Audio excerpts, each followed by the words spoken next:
This is Women Road Warriors with Shelley Johnson and Kathy Tuccaro. From the corporate office to the cab of a truck, they're here to inspire and empower women in all professions. So gear down, sit back, and enjoy.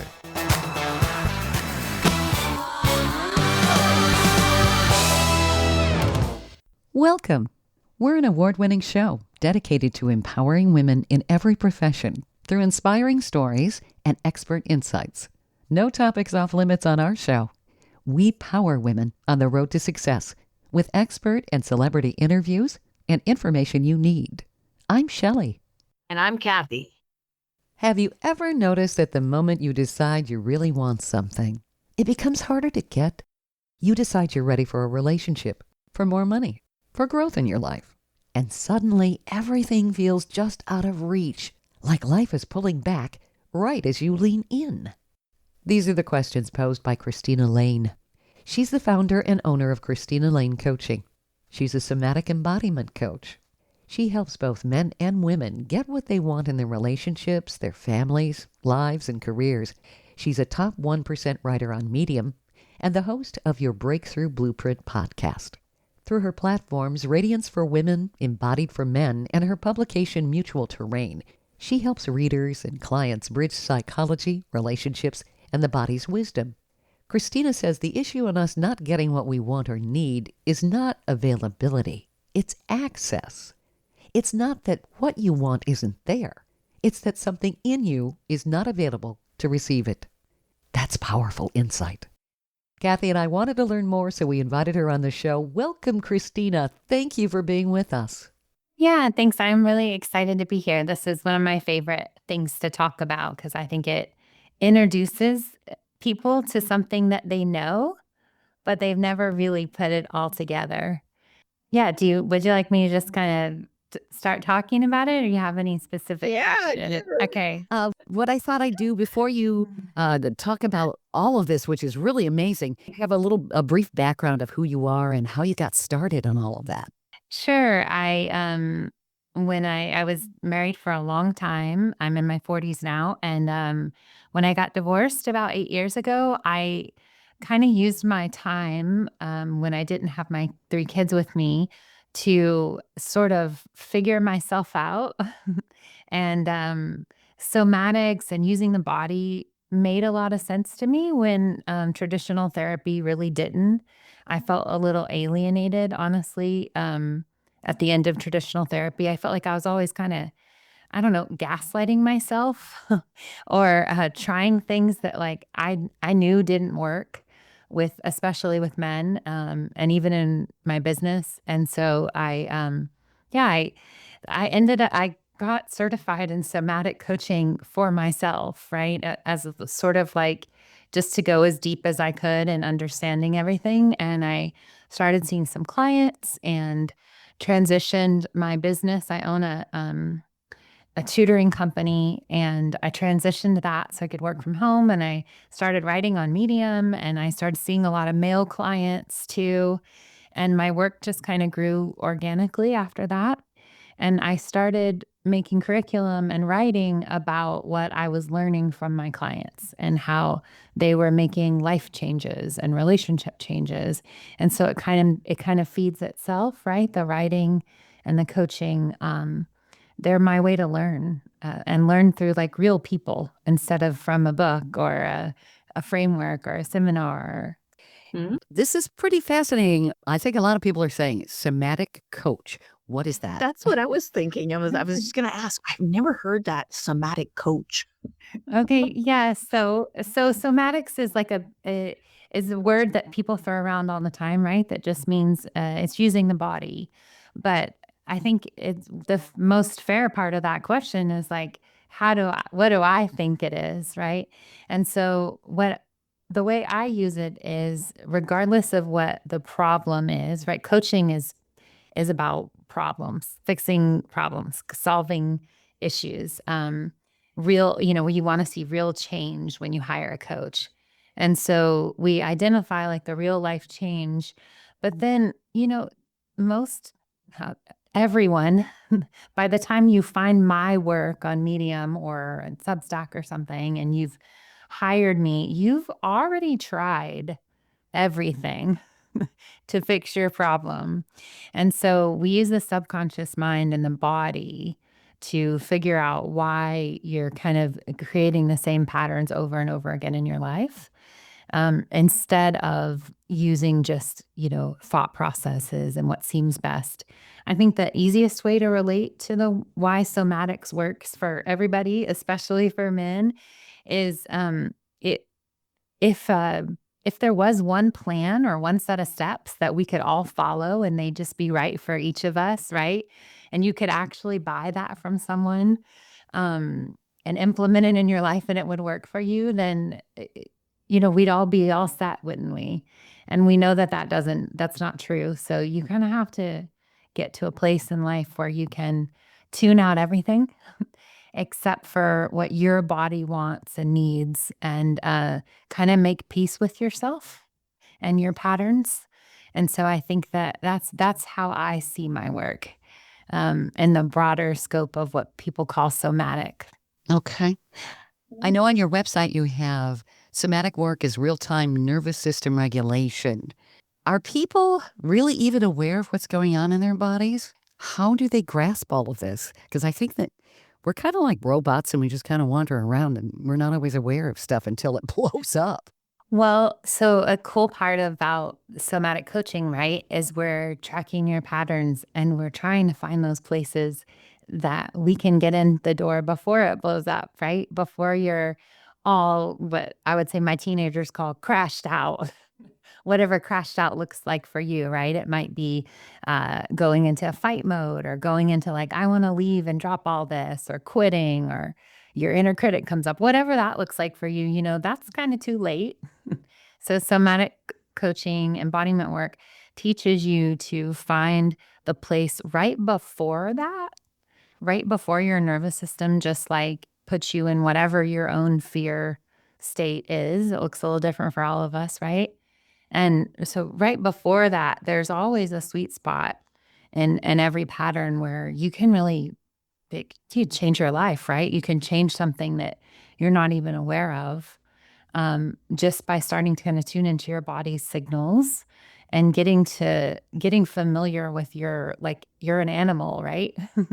Instead of believing that at some age, I think when I was like in my mid 30s, I realized that like my body and my emotions were really separate from like what I mentally had decided to do. And it's about like kind of learning to navigate your body and your emotions. Sometimes our bodies have more common sense than our emotions do. Yeah, absolutely. Huh. Yes. It's almost like you have twins. Yes. You're fighting with yourself and your body's going, no, don't do that. But you do it anyway, right? And sometimes you do it twice. Oh, Yeah. I may or may not have done that a few times in my life. Okay. been there, done that, got the t-shirt. Absolutely. Yeah. So if we are in tune with our bodies, say you have anxiety. There are a lot of people who have anxiety attacks, and they have relaxation and breathing techniques and so forth that they're taught. If you can actually feel what's happening in your body, is there a warning sign where you can actually prevent something like that and then maybe keep control? Well, absolutely. First of all, anxiety is information. If you believe that most of the science says emotions should last about 90 seconds, right? Should be able to have an emotion rise up in the body and uninterrupted, an emotion should last about 90 seconds. Well, anxiety for most people is a thought that keeps that emotion going. So you feel an emotion, then you assign some thought to it, and then the thought is what creates the emotion, right? Not what actually happened. So you create a little loop for yourself, and you just stay in the loop. An embodiment in an embodiment session, what I would do with somebody is we'd find the top of that loop before they applied the story, which could be my husband didn't do something he was supposed to do, or my boss is so awful to me, or whatever, right? or my body's not the way I want it to be. Whatever the thought is that feeds the emotion and just keeps you in that like loop that we call anxiety. We remove the thought and we just sit in the body with the sensation until the sensation takes its natural course. Usually an anxiety loop like that is protecting you from grief or maybe something you want but you feel like you can't have. And the anxiety is kind of just a distraction to a lot more information that if you moved into it, right, you have this whole other way to navigate life. But our brain thinks it would be painful to feel grief or sadness or desire for something we think we can't have. So anxiety is kind of protective, but it's actually, if you do it a few times, not that easy, not that hard to break an anxiety loop like that. You kind of start to see it. You're like, oh, I guess I could decide how I'm feeling right now and start thinking of something and just loop this, or I could just sit here feeling like absolute for like 90 seconds and try to keep thoughts out of this, and it'll pass and I'll kind of figure out what's going on with me. I think that we just don't have enough white space where that comes naturally. And so I think a lot of what we're learning and talking about is things that would come naturally, right? In a world without all these screens and phones, and we take more time. And so, and I think when you learn to take that time, you can make it your natural process, and you don't get into those anxious loops. I've tried recently, actually, somatic yoga. Okay, yeah. And believe it, I thought it was kind of, yeah, right, sort of thing, because my job is very stressful. And I mean, I've been doing asana rebel yoga. I mean, I do it. But I said, you know what? Like, it just, some things doesn't feel quite right. So I'm going to try this. I don't know what the somatic yoga is, but I'm always one to try new things. And I'll be darned if just the difference in shifting your body, and it was more like a dance flow thing. Well, it helped my mental health. It really did. Yeah. And so now I regularly do somatic yoga. Yay. Yeah, just that training. Just like, it's just a habit, right? It's like the habit of not going to my mind when I feel something, going to my body to feel it. Would that be like, as an example, I'm just trying to put words into my personal behavior. Yeah. When I'm in the grader or in equipment and it's very stressful, I do something that makes if people happen to be watching, I'll just pull over and I'll start to dance, right? To try and get that anxious, that anger, that frustration, because we work with these big giant robot trucks and it's very frustrating. So I'll just start to dance and it changes everything. I don't know if that's called a somatic flow or what you want to call it, but whatever it is, it works. Yeah, you're changing your energy, right? You're using your body instead of telling yourself a story or eating or looking at your phone or whatever people do to change their emotional state. You're using your body to change your emotional state. And so you're just sending like endorphins and chemicals through your system with your body, right? Like kind of the same way like sex would work or working out or dancing, right? Yeah, it's all, you don't have to use your mind to change your emotions. You could use your body instead. Stay tuned for more of Women Road Warriors coming up. Dean Michael, the tax doctor here. I have one question for you. Do you want to stop worrying about the IRS? If the answer is yes, then look no further. I've been around for years. I've helped countless people across the country, and my success rate speaks for itself. So now you know where to find good, honest help with your tax problems. What are you waiting for? If you owe more than $10,000 to the IRS or haven't filed in years, call me now at 888-557-4020 or go to mytaxhelpmd.com for a free consultation and get your life back. Welcome back to Women Road Warriors with Shelley Johnson and Kathy Tuccaro. If you're enjoying this informative episode of Women Road Warriors, I wanted to mention Kathy and I explore all kinds of topics that will power you on the road to success. We feature a lot of expert interviews. Plus, we feature celebrities and women who've been trailblazers. please check out our podcast at womenroadwarriors.com and click on our episodes page. We're also available wherever you listen to podcasts, on all the major podcast channels like Spotify, Apple, YouTube, Amazon Music, Audible, you name it. Check us out and bookmark our podcast. Also, don't forget to follow us on social media. We're on Twitter, Facebook, Instagram, Pinterest, LinkedIn, YouTube, and other sites. And tell others about us. We want to help as many women as possible. We're talking with Somatic Embodiment coach Christina Lane about a frustrating contradiction. The more we chase love, money, success, or personal growth, the farther away it can seem. Christina says that doesn't necessarily mean what we want is unavailable. Something inside us may not yet feel safe enough or ready enough to receive it.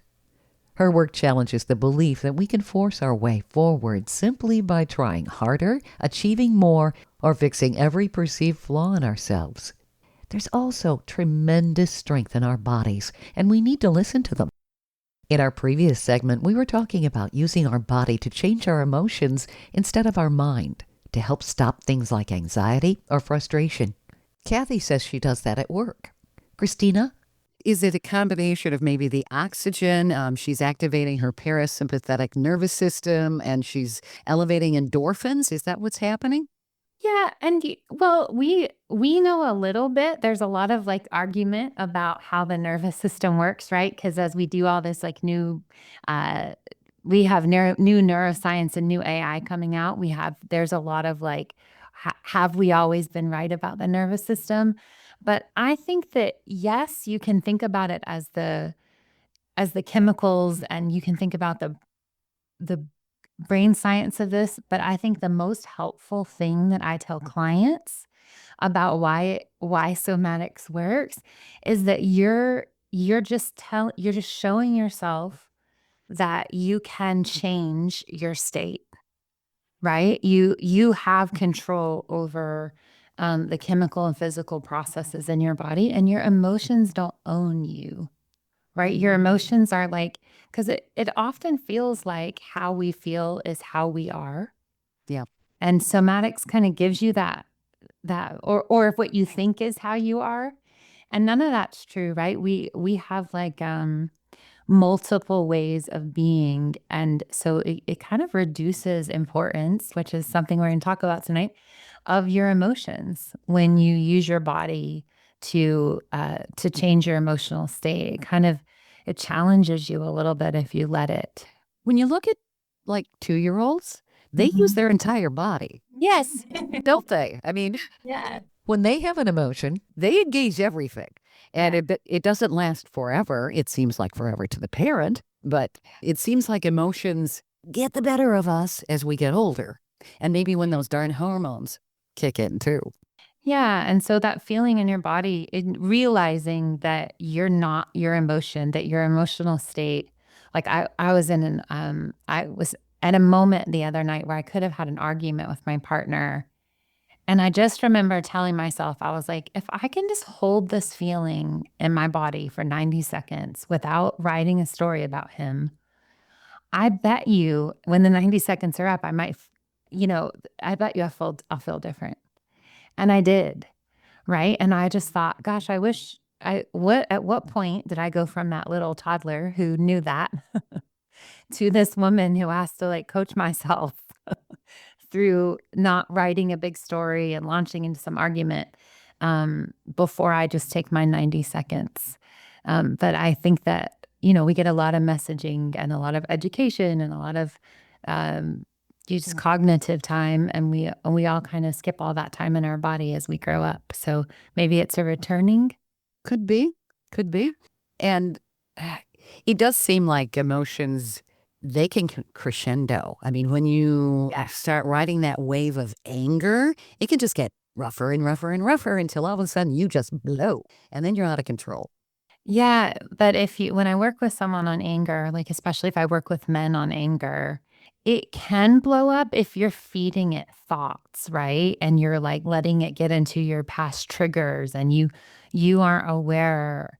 You have to become aware if you have a lot of trauma, right? Of when we've moved out of right now into your past trauma. You have to feel that in the body.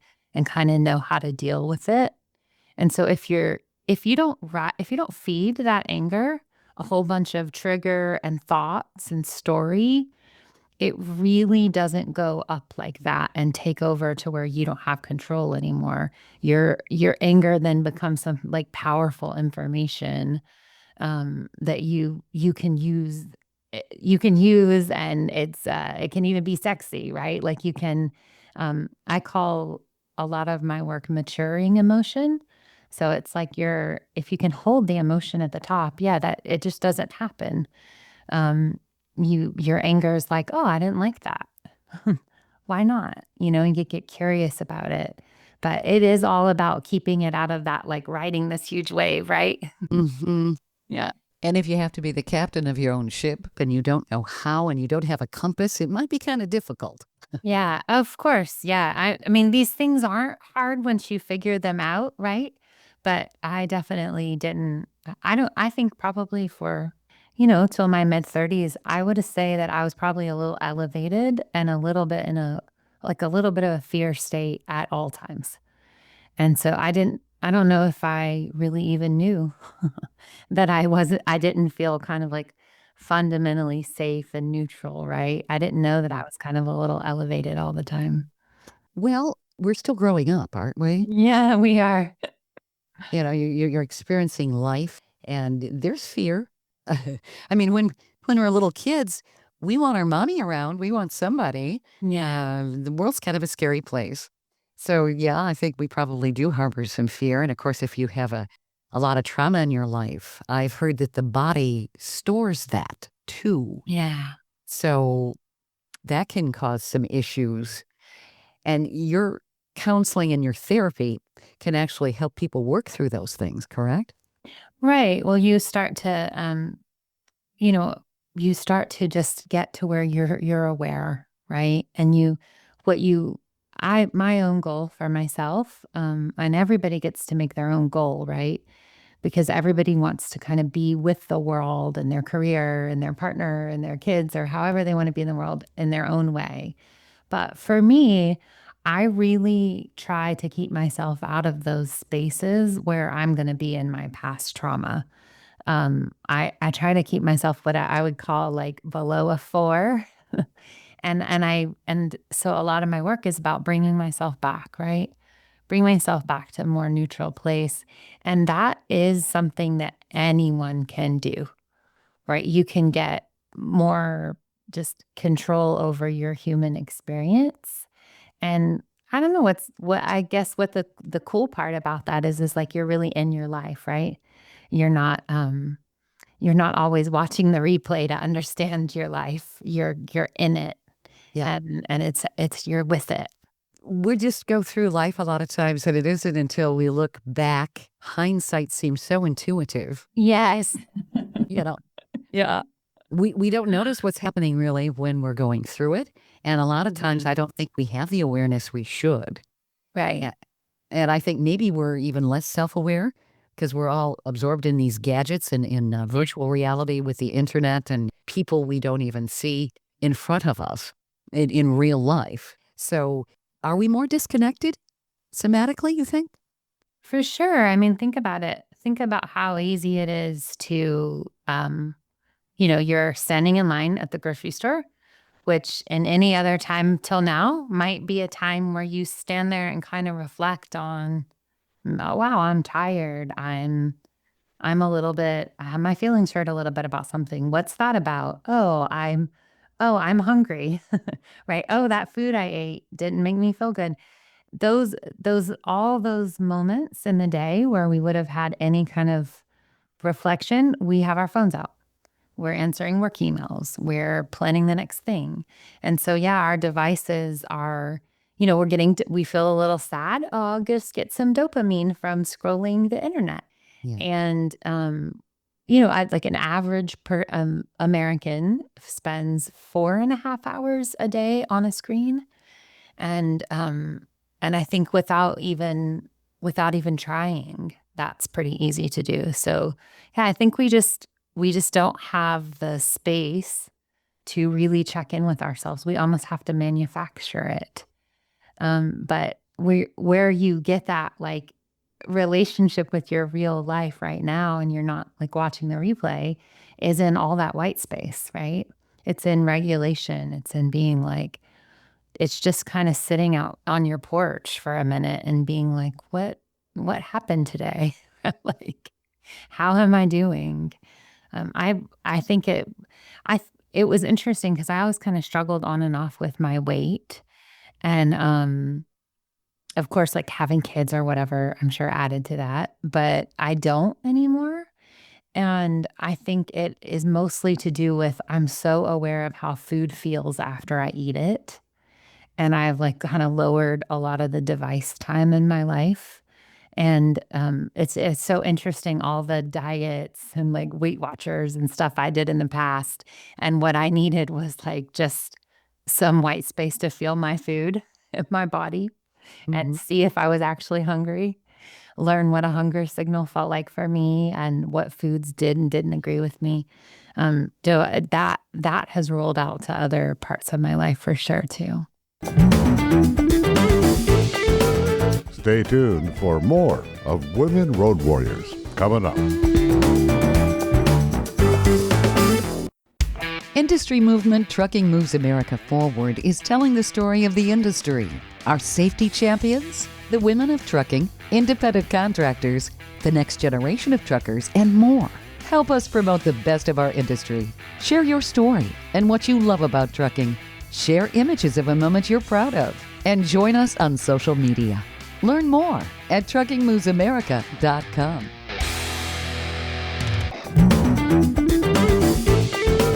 Welcome back to Women Road Warriors with Shelley Johnson and Kathy Tuccaro.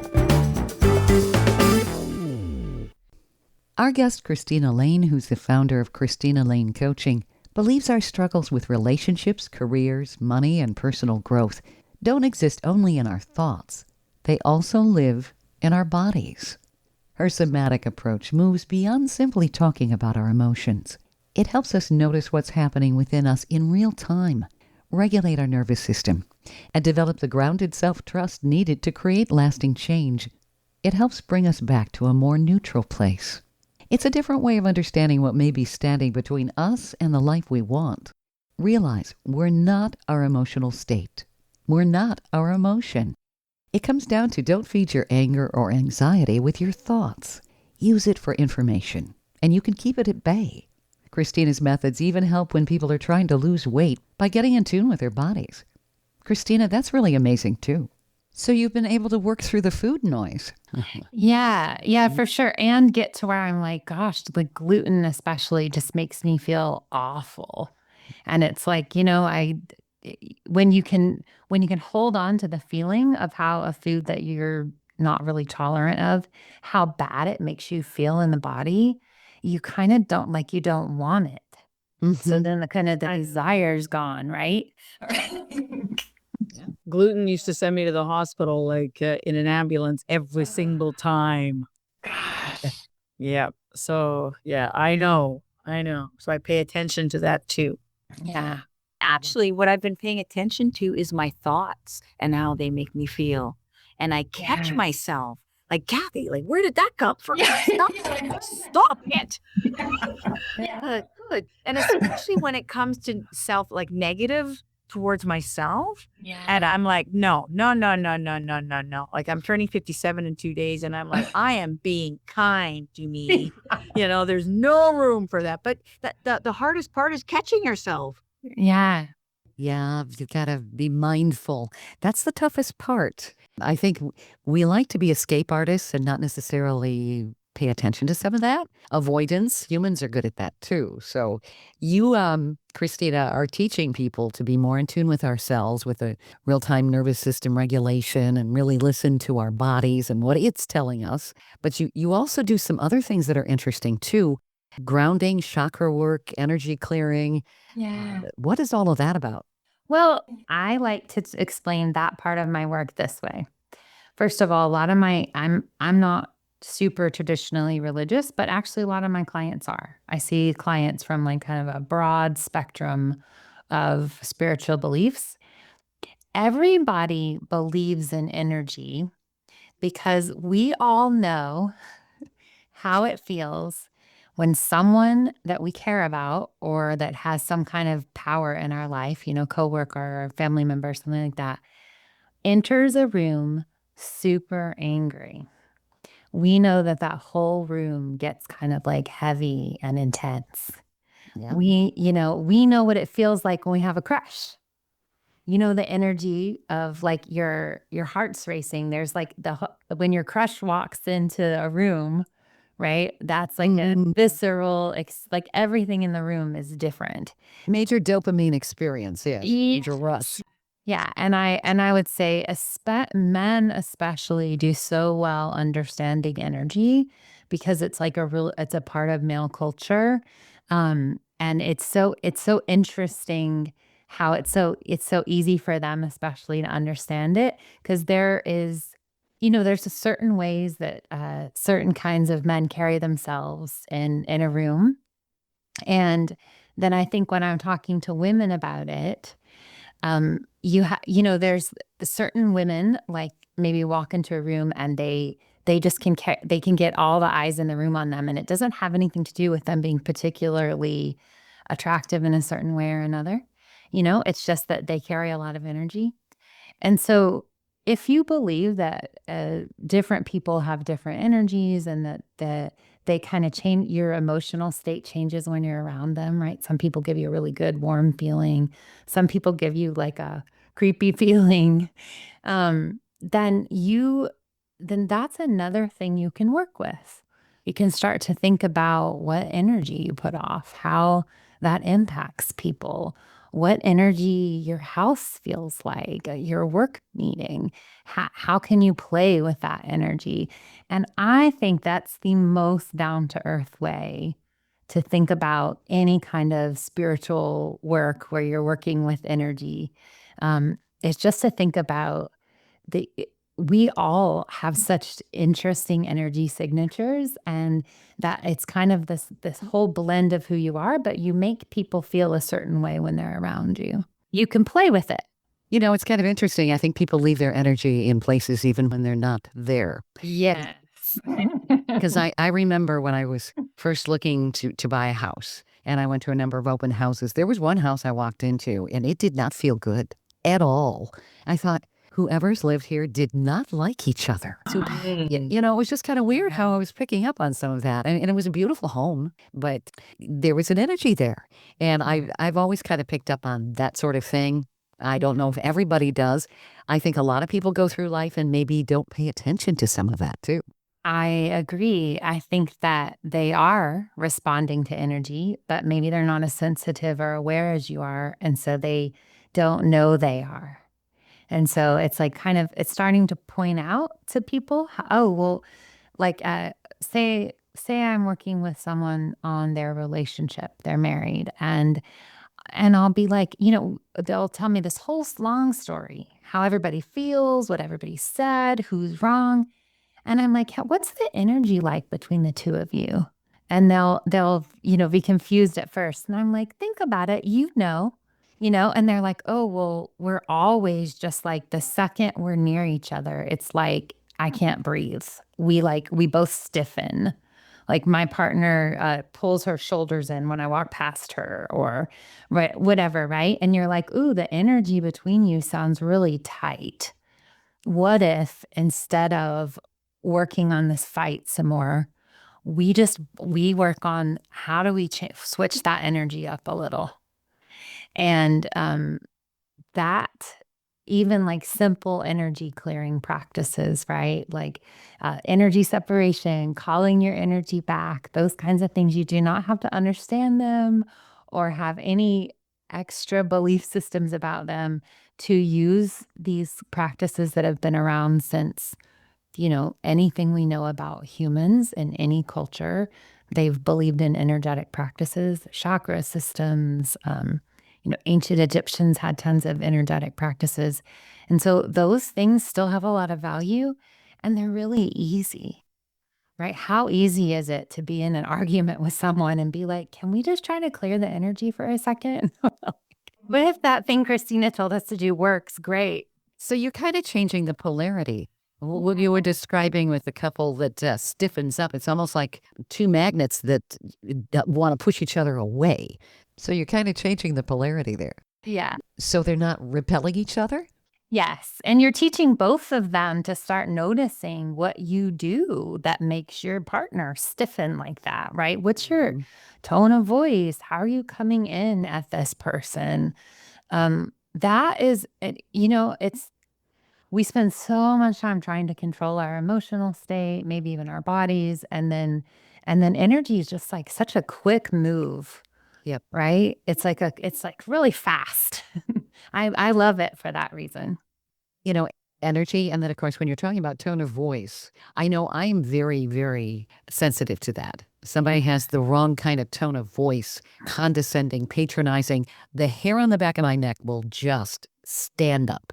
Yeah. There's something about that. And of course, their energy goes along with it. If you're looking at them face to face and they're in the same room, clearly they've got the kind of energy where they're trying to dominate. Yeah. Yep. And that does not typically bring about good responses. People don't like that. I mean, you may get the response you want briefly. If you're working with coworkers and all of that, I think you have a lot of adversarial situations that it just breeds contempt. You do. And but what's weird sometimes is, say I'll have a client, let's just say a female client, right? And she works in a really high power job and she had to like climb over 1 million people to get the right to be there, right? It's like, and she's developed this way of being at work that's a little cutthroat, let's call it, a little edgy at times, a little like, oh, that she'll come at you if she's disrespected. And then say this woman gets put into a leadership position and all of a sudden she has a lot of people working for her and that doesn't work anymore, right? And she needs something softer. Often until we start coaching, does not know how she's making people feel. And so it's a really quick change once you can point out to someone who goes to that place where they're like, my place of power is domination. If you can help them feel the way they're making other people feel, and you can show them how a tone shift and an energy shift can get them what they want, right?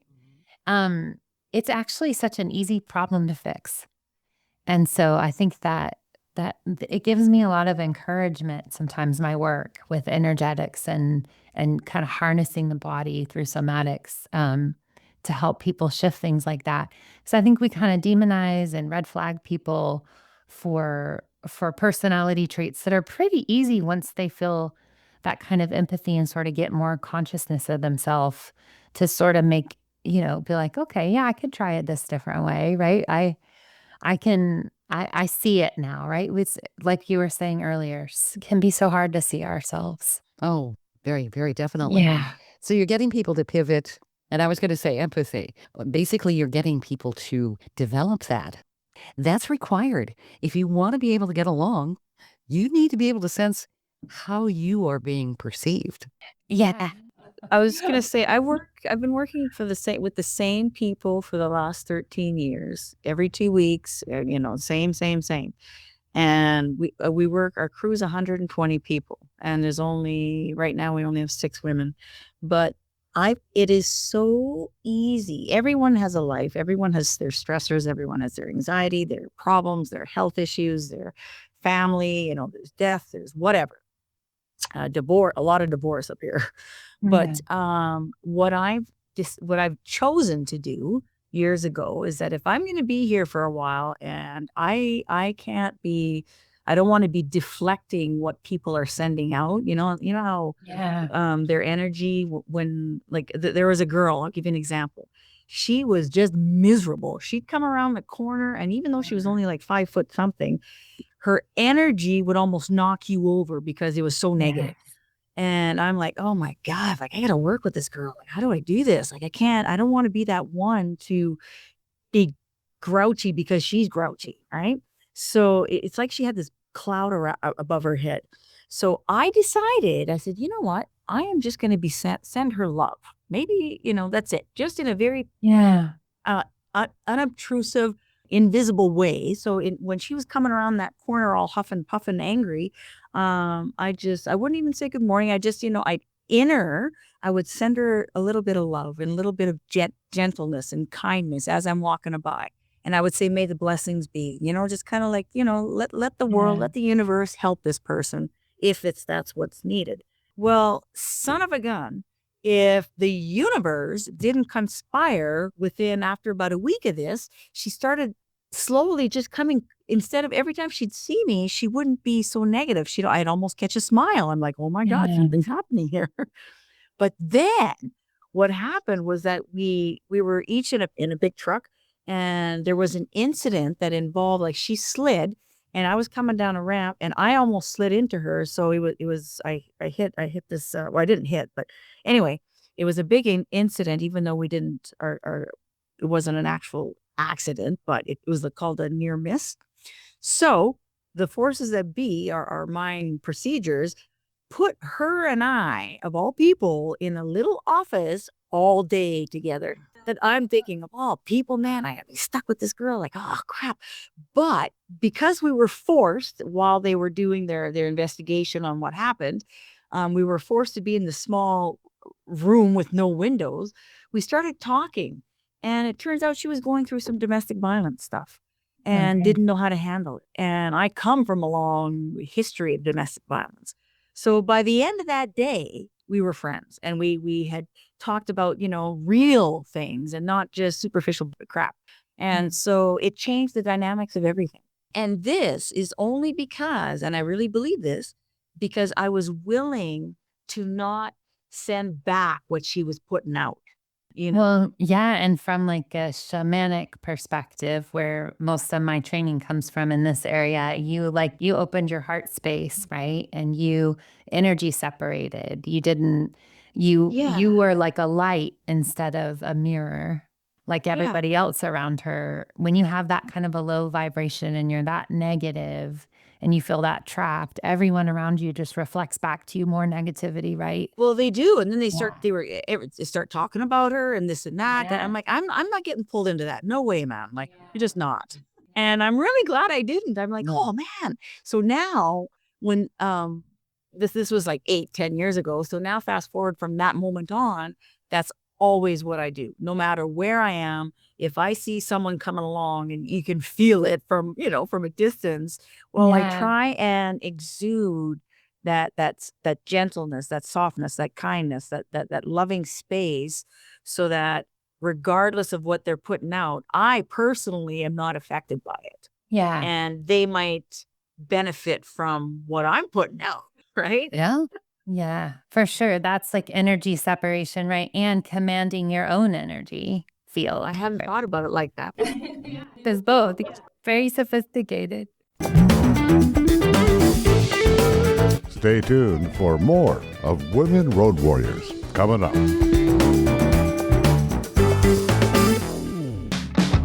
Trucking Moves America Forward, or TMAF, is building a positive image of trucking by telling the story of the hardworking drivers and industry professionals who support the industry. And you can be a part of it. Learn more about TMAF and how you can join and be a part of the industry movement working to build a strong image of trucking by visiting TMAF's website at truckingmovesamerica.com.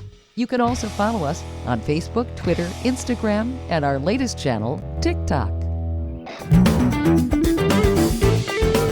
Welcome back to Women Road Warriors with Shelley Johnson and Kathy Tuccaro. Have you ever understood one of your emotional patterns perfectly and then found yourself repeating it anyway? That's where Christina Lane says traditional self-help and talk-based insight can fall short. Her approach brings the body and nervous system into the process, so change isn't just something we understand intellectually.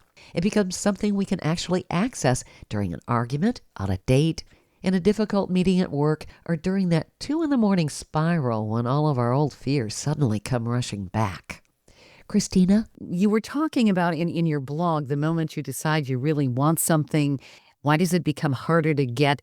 Why do people unconsciously repel what they desperately want. Because I think that that's what a lot of us struggle with. And even say we want the love for somebody else, but if we're in a low point and we're negative, we're going to get the opposite of what we want, right? Well, right. And so it's like it just relates to the story we just heard, right? This woman who is feeling in this like really low energy, everything around her becomes that low energy. Everybody sees her that way. She sees the world that way. She's like, the world is just terrible. And everything in the world confirms to her, yes, it is terrible, right? And so when you, first of all, we also know, say, just imagine you're someone with, unlimited money. So, okay, let's say you're Taylor Swift, right? You're a billionaire. And now she's got the man she wants. And there is probably very few times that Taylor Swift feels anxious and starts building what I would call, you may call, some teachers might call excess potential, where she just like has to have something. She really probably feels pretty neutral and like she can have almost anything she desires, right? She's got a track record of making lots of money and records, and she's got the man she wants and all these things, right? So she's probably in a really neutral state most of the time. And that state is where you want to be. And you want to be like in a grounded nervous system, really in right relationship with your life. It's only when we think we can't have something that we move into this like really clingy, anxious place. And other people don't like that. And every single thing we want comes through other people, right? Like every dollar we get in some way comes from another person believing we should have that dollar. And so if you're working with the world, you're working with other people, you need other people to want to give and be around you and be attracted to you, then you have to be in this really neutral place that is attractive to other people. The second you start grabbing at life and filling your life with fear, it will just reflect that back to you. And then it's just a compounding problem, right? Because if you're like, oh, the world is so hard, everything is so bad, there's nothing I need, I can't get anything, then everything you read, everything you look at starts to confirm that, because all your attention is on what you can't have. And when you really, really, really want something in that grabby way, besides that, you're building up all this, energy that's repelling it, really. It's also, I think, something I teach about in my curriculums is called what is and isn't on your menu. And it's almost always been true for me that if I've wanted something in a way that repels it because I'm just desperate for it, it's not even something that I would call on my menu. It's not even the partner I should have had. It's not even the job that was quite right for me, right? It was like this thing that I had imagined would be perfect and would be right for me. And, if the times I got that thing, I had to work really hard to get away from it. So I think the other part of building up all this excess potential and all this like anxious emotion around something you want is you're not stopping and thinking about, why am I so anxious about this? Like, why am I like filled with fear and grabbing at this so hard? Is it even quite right for me? Is it even real? Is it even what I've imagined it to be? So those are kind of the two things I think that you're working with in that scenario where I just have to have this thing, and it just becomes harder. And we do. I think a lot of people do that to themselves at some point in their lives because there's something we really, really want. Yes. You're changing people's perspectives and creating some positive and really intuitive awareness, which I think people need. We aren't taught that. And it's something that has to be practiced to get good at it. Where do people reach out to you, and do you work with people remotely? Yeah, I see my clients. I see all of my one-to-one clients on Zoom. They go to my website, ChristinaLaneCoaching.com, and then I have a monthly membership as well, where people come to live workshops with me. They can access all my library of courses and meditation recordings and that kind of thing. That's $27 a month. And then I see some clients one-to-one as well. And then I also write every week on Medium and Substack. And those are my two main social media channels. But there's also, Instagram is up and those kinds of things too. Where do people find you on your Substack and on Medium? If you go to my website, it is right on my homepage, Christina Lane Coaching. But if you type on Medium, it's Christina Lane Coaching, and the same on Substack. If you just type that in, you'll find it. But on my website are all of my social media channels right at the top. Excellent. We've just scratched the surface here. There's a lot that you cover, but this makes so much sense because a lot of people go to counselors and they aren't necessarily engaging their bodies. And we're not separate. I mean, we're in these bodies and we kind of have to get along with our bodies too. I think we take them for granted, to be honest. Like we forget about it. And yeah, actually, another thing is you don't know what you have till you lose it, right? Yeah. Oh, yeah. Yeah. This has been fabulous. Thank you so much. Oh my gosh. I really enjoyed it. And yeah, I just agree that we're an energy field, we're emotions, we're a body, we're a mind, and we're in relationship with all those aspects of other people too. So even just getting a little bit of attention on those layers, it really just makes your life easier. It's a big symbiosis, isn't it? Yes. Yes. To use a big word. Yeah.